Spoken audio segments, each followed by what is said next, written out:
Salut à tous, c'est Pangdash et bienvenue sur cette nouvelle vidéo qui aujourd'hui va parler du 5e jour de Clinical Hypnosis de John Butler. Donc, si vous êtes intéressé, HTI, vous le trouvez assez facilement sur internet. Euh, c'est Hypnothérapie Training International toutattaché.com. Donc, 5e journée. Ce matin, on a eu un petit débrief concernant la vidéo hier qui nous a passé donc hier soir concernant Gilboyne et un de ses partenaires sur lequel il a bossé. J'aime beaucoup, je suis toujours dans la même énergie. En tout cas, ça match avec le travail auquel je suis arrivé avec le temps. C'est que pour lui, le Transforming Therapy, c'est analytique. Et analytique, ça n'empêche en rien de faire l'hypnose. Ça fait partie de l'hypnothérapie, selon lui, en tout cas dans cette forme-là. Et c'est quelque chose que régulièrement, je tente de vous partager de cette notion-là, à dire, c'est pas problématique d'être analytique tant qu'on a notre outil hypnotique qui se rattache à ce travail-là et qui permet aux partenaires de grandir, d'évoluer. Encore ce soir, il a fait une session qui était un peu longue, qui a duré 2 heures, qui était intéressante. Et à la fin, c'est ce qu'il exprimait. Il dit quel est l'intérêt, par exemple en régression, de faire bon bah voilà ce que tu as vécu dans la régression, dans ton passé, on coupe, on fait ci, on fait ça. Comme moi je faisais il y a peut-être 10 ans avec la PNL où je disais bah voilà tu coupes ça, lui tu le fais disparaître, t'en as rien à faire, etc. etc. Où au bout du compte, la personne n'apprend rien de ce qu'il a vécu. Et il y a quelque chose, je lui ai demandé à la pause hein, à ce sujet-là, il y a quelque chose vraiment d'enseignement, de compréhension qui a à être pris en compte dans ce modèle d'accompagnement. Et c'est pour moi là aujourd'hui où je rejoins en tout cas Eric Berne, etc., où je pense qu'il y a quand même un moment ou un autre cette notion d'enseignement, pour le partenaire, lui, de prise de conscience des enseignements de sa vie par rapport à ses problématiques, pour qu'il avance vraiment plus en profondeur. Alors, il expliquait que il nous arrive d'avoir des échecs dans la thérapie parce que formulation inadéquate de la problématique et on n'a pas suffisamment rebondi, posé les bonnes questions. Choix inadéquat de la stratégie. Technique inadéquate. Failure. euh, oui, problème dans la relation thérapeutique. Et, et ça, vraiment, bah, vous voyez que je vous le confirme à chaque fois que je trouve ça génial. Manque de travail personnel de la part du pratiquant. Et on en parlait tout à l'heure. Je lui posais une question et il me disait, oui, c'est parce qu'après on a parlé un peu des émotions.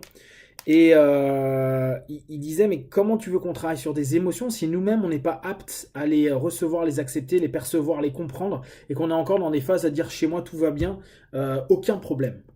Il dit c'est au moment où on s'en s'est confronté avec qu'on va pouvoir à la fois l'accueillir et revenir à nouveau sur ce modèle d'enseignement bah, tu peux éventuellement vois, lis, écoute, respecte, etc. Et il explique pour lui que c'est vraiment dans la posture thérapeutique. Je vous dis là, on retrouve quand même beaucoup de ce que disait Berne, pour ceux qui aiment bien l'analyse transactionnelle. Trouver tous les aspects importants du problème et traiter chacun le plus possible. Les idées fixes sont des scripts de vie. Bon, ça, c'est des éléments qui sont chouettes. Les suggestions les mieux sont liées à des questions et attributions. Bon, ça, je reviendrai un jour dessus. Oui, oui, oui, ça, c'est une petite critique que je faisais, ou je me faisais en tout cas. Il a beaucoup de ceci signifie cela. Si la personne parle, je sais pas, de perfectionnisme, il est dans une problématique, je sais plus ce qu'il disait, peur de la critique, bon, ce qui semble cohérent, mais en fait il fait ça tout le temps. Telle problématique égale auto-sabotage là-dessus, manque d'estime de soi sur ça, peur de ceci pour ceci et cela.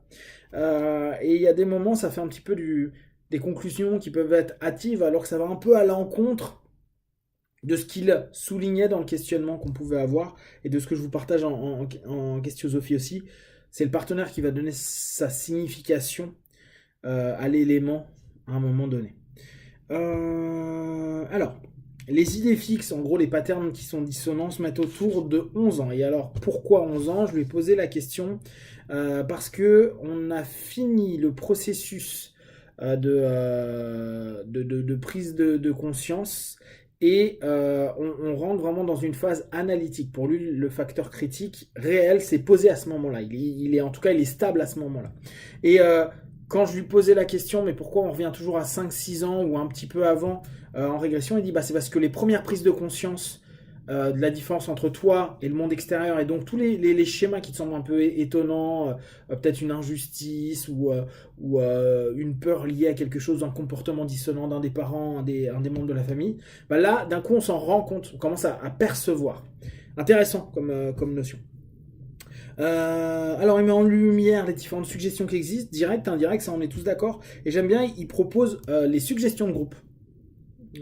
Petite chose intéressante qui ne se travaille pas de la même façon que des directs ou de l'indirect. Shaman Guilt, ok, bon ça c'est des bouquins. L'auto-amour est la clé, est un élément clé. Self-love. Donc je vous invite à regarder les vidéos d'éducation auto-amour et de vous auto-amourer. Blablabla, régression Rêve 5-7, ok. Toujours aller là où on se sent capable. Oui, jolie réponse, je trouve, quand il disait ouais, mais imagine si un mec psychotique qui vient chez moi ou quelqu'un qui parle d'un truc et je sais pas quoi faire. Et il disait mais faites simplement ce que vous vous sentez apte à faire. Ne commencez pas à partir dans des délires, des défis et tout. Il y a vraiment un discours que j'aime beaucoup qui est l'accompagnement, c'est une affaire sérieuse. À un moment on parlait ensemble des formations et de plein de choses que moi j'ai pu voir à travers des formations ou comment beaucoup de personnes deviennent des formateurs alors qu'ils n'ont même pas vu 100 ou 200 personnes dans leur vie. Et puis bon, pas mal de trucs un peu particuliers. Et il revenait là-dessus, il dit mais avec tout ça, l'argent étant le cœur de tout, on oublie que notre boulot, notre travail, notre accompagnement, c'est du sérieux. C'est pas que des thunes, ça va au-delà et ça a du sens. On sent le côté très médecin là-dessus, il y a quelque chose de très très beau. En tout cas, moi, ça me parle. Peut-être que ça vous parlera pas de la même façon. Première session, donc comme je vous disais, ils sont à peu près sur 6 sessions. Moi, ça me refait réfléchir, j'en vous en ai déjà parlé cet été, je vous en ai reparlé avec Ale, etc., de me dire, ouais, ça peut être bien, au bout du compte, de se dire, voilà, à nos partenaires qui nous demandent toujours, bah, autour de 5 à 10 sessions. Ça peut être intéressant, je vais retester ça, non pas sur mon hypnosophie, questiosophie, mais plutôt sur ma facette hypnose directive, pour voir comment les gens réagissent. Je vous ferai un feedback. Donc il disait la première session pour lui, c'est là où on pose, là je vais vous utiliser mes mots à moi, mais on pose la posture et le cadre. Et on éduque un peu, on fait des pré-tests, des travaux de base, mais on fait pas de régression à ce moment-là parce que ça serait trop saturant pour le partenaire, ça ferait trop d'infos pour lui. Caractère des mécanismes de défense, ça, il est passé à côté. Rôle des émotions en thérapie. Version Gestalt, je trouve intéressant, si ça vous parle, moi j'aime bien. Donc on sait qu'il y a Ekman pour les émotions. Et là, version Gestalt, c'est la colère. Je vous rappelle, un Purge 8, colère en premier, 2, joie, 3, tristesse, et 4, sexual feeling. Alors, on sent bien le côté 8 instinctif derrière. Moi, ça me parle bien, j'aime bien. Et donc, bah, c'est rebondir là-dessus. Pareil, je lui ai posé la question. Je lui ai dit, mais c'est donc sur ces points-là qu'on va tenter de faire ressortir l'un ou l'autre, son pendant, en interne ou en externe. Lors de l'hypnoanalyse, il me dit, oui, c'est ça, on part sur ce type de schéma-là. Donc, je pense que l'hypnoanalyse avancée sera très sympa.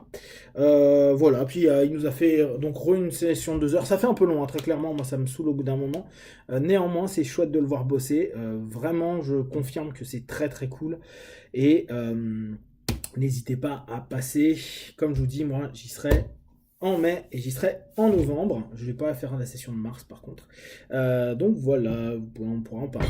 Si vous avez des questions de la marque, vous partagez sur Facebook, YouTube, j'y répondrai le plus rapidement possible. Comme d'habitude, de tout ce que je propose, en apprenez que ce qui est bon et juste pour vous. Testez, observez, analysez et concluez. Be one. Ciao.